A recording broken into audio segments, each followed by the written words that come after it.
जय भारत। बहुत गर्व के साथ आपको कह रहा हूं, जो राष्ट्रीय शिक्षा नीति हमारे बीच में 2020 में आई है, उस शिक्षा नीति में जिन सिद्धांतों को कहा गया है, जिस प्रकार विद्यार्थी का विकास करने की व्यवस्था की व्याख्या की गई है, वह सभी पूर्ण रूप से हमारे मेरा समर्थ भारत अभियान का ही एक प्रतिबिंब है। और हम बहुत ही गर्व के साथ कहने के लिए आपके बीच में आए हैं कि 2015 से भारत रत्न डॉक्टर एपीजे अब्दुल कलाम की प्रेरणा से विजन 2020 आधारित पूर्व में लीड इंडिया 2020 नाम से और अभी मेरा समर्थ भारत अभियान के रूप में हम जो विद्यार्थियों के विकास का काम कर रहे हैं, यह वही है जो राष्ट्रीय शिक्षा नीति में बताया गया है। कैसे विद्यार्थी का निर्माण करना, कैसे शिक्षक को तैयार होना और कैसे अभिभावक को, पालक को, माता पिता को विद्यार्थी के लिए सहयोग करना, यह पूर्ण रूप से हमारे लिए गौरव का क्षण है। विद्यार्थी के निर्माण के लिए क्या सबसे पहले जरूरी है, यह समझना होगा, जो राष्ट्रीय शिक्षा नीति में भी उल्लिखित है। हम अगर अपने बच्चों से पूछें कि आप स्कूल क्यों जाते हो, आप विद्यालय क्यों जाते हैं, तो उनका बहुत सीधा सा जवाब होगा, पढ़ने के लिए। आप किसी भी बच्चे से पूछिए, उसका बहुत स्पष्ट यही जवाब होगा, पढ़ने के लिए।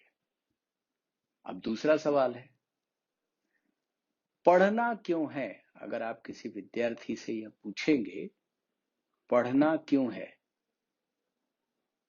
इसका उत्तर उसको नहीं पता है। कुछ ही विद्यार्थी, बहुत रेयरेस्ट टू रेयर, जिनको प्रकृति का विशेष आशीर्वाद है, वो शायद इसका उत्तर दे पाए। सभी विद्यार्थियों को अगर यह बहुत ही कम आयु में पता लग जाए पढ़ना क्यों है, तो आप सोचिए जरा, आज क्या होता है? पढ़ना क्यों है ये माता पिता को पता है, ये शिक्षक को भी पता है, लेकिन जिसको पढ़ना है उसको नहीं पता है। और सभी चिंतित और व्यथित होकर के बच्चे को कहते रहते हैं कि पढ़ लो, नहीं तो बड़े होके क्या करोगे, पढ़ोगे नहीं तो कौन संभालेगा, और पता नहीं कितने कितने प्रकार के हमारे बहुत अच्छे अच्छे डायलॉग्स होते हैं।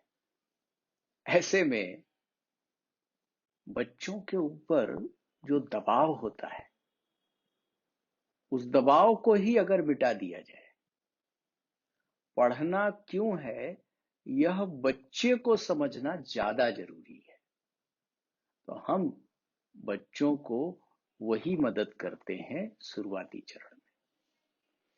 हर बच्चे में कोई ना कोई गुण है। कोई विद्यार्थी ऐसा है ही नहीं, कोई बच्चा ऐसा है ही नहीं जिसकी कोई उपयोगिता ना हो। हम सभी को यानी माता पिता और शिक्षक, इन दोनों प्रकार के लोगों को दो ही काम करना है। पहला, विद्यार्थी को वातावरण देना, कि पढ़ना क्यों है उसके लिए वातावरण देना, और उसको दूसरा है मौका देना। हर विद्यार्थी में कुछ ना कुछ है। मैं आपको एक उदाहरण देता हूं। हमने पेड़ पौधे लगाए हैं, बहुत सारे पेड़ पौधे लगाए होंगे।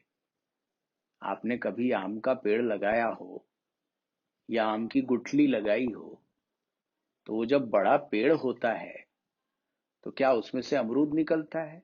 क्या उसमें से सेब निकलता है? क्या उसमें से कोई और फल निकलता है? नहीं।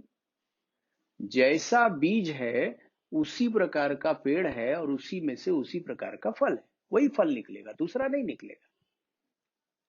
तो बच्चा क्या है, इसको विद्यार्थी पहचाने कि मैं कौन हूं, मैं क्या हूं, इसका जितना जल्दी कार्य हो सकता है, जितनी कम उम्र में, ये उतना ही आसान है। और जितना देर होगा उतना ही संशय और कंफ्यूजन जिसको कहें वो बढ़ जाएगा। और जब वो पहचान गया कि मैं क्या हूं, मैं क्या कर सकता हूं, मैं क्या नहीं कर सकता हूं, मैं क्या कर सकती हूं, मैं क्या नहीं कर सकती हूं, तो उसके बाद उसका लक्ष्य बन जाएगा। और उस लक्ष्य के लिए शिक्षक और माता पिता का काम क्या है? वातावरण देना और उसको मौका देना, अपॉर्चुनिटी एंड एनवायरनमेंट। यह बहुत ही सरल है, बहुत ही सरल राष्ट्रीय शिक्षा नीति मिली है अपने को। लेकिन सरल कार्य करना आसान नहीं होता है, सरल जीवन जीना कठिन होता है, ऐसा इतिहास में कहा गया है। बहुत सरल चीजें करना। तो इस राष्ट्रीय शिक्षा नीति को सार्थक बनाने के लिए इस सरल सिद्धांत को भारत के प्रत्येक शिक्षक और प्रत्येक माता पिता को पालन तो करना होगा। और यह पालन करने से आपको सबसे ज्यादा आनंद क्या आएगा? बच्चा बड़ा होकर प्रसन्न रहेगा, संतुष्ट रहेगा। और हर माता पिता का यह स्वप्न होता है कि उनका बच्चा दुनिया में नाम कमाए, रोशन करे, चाहे वो गरीब के घर पैदा हुआ। तो नाम कमाए वही हो सकता है जो दूसरों के लिए जिए। जो अपने लिए जिए वो तो नाम नहीं कमा सकता।